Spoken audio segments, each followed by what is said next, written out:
Since Joe Biden stepped aside less than 2 weeks ago, no other challenger emerged to Kamala Harris, so she's really been able to rally support around her.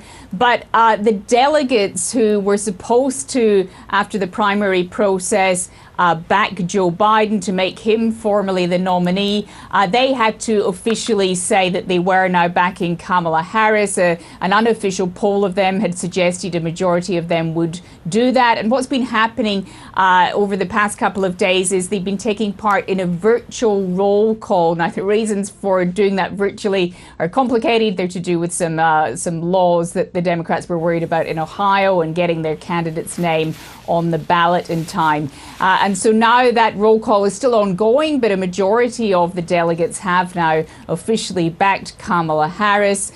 She is going to wait until that process finishes on Monday local time here in the US before she officially accepts the nomination. But she said she's honored to now be the nominee.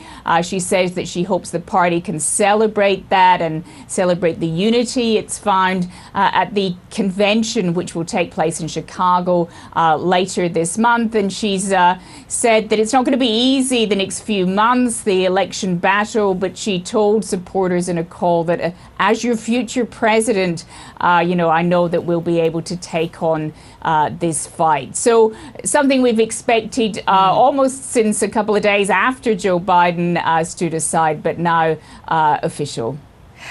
As you say, it is a foregone conclusion. What's not a foregone conclusion, however, is who will be her running mate. Now, there's been quite a few names that's been thrown in the ring as well. What's the latest there?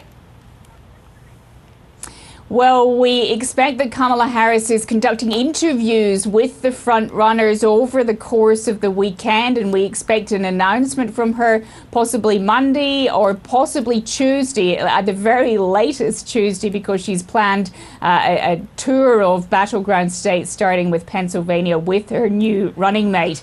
Now, the front runners, supposedly, it's all a bit of speculation and trying to second guess what might be happening. But we think the front runners are the Pennsylvania governor, Josh Shapiro, a man who sounds kind of uncannily like Barack Obama when he speaks. The Minnesota governor, Tim Walz, he's kind of risen to prominence very, very quickly with his description of the Republican opposition as weird. That seems to be taking off with Democrats as a line of attack.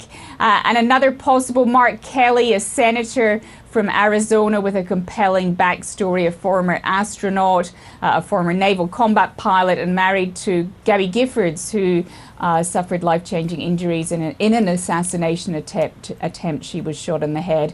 And another few names just quickly who are not totally ruled out yet: Transportation Secretary Pete Buttigieg, the Kentucky governor Andy Beshear, and the Illinois governor J.B. Pritzker. So still a bunch of names in the mix, and I guess an exciting wait to see who Kamala Harris will choose and what that might tell us about the campaign going forward.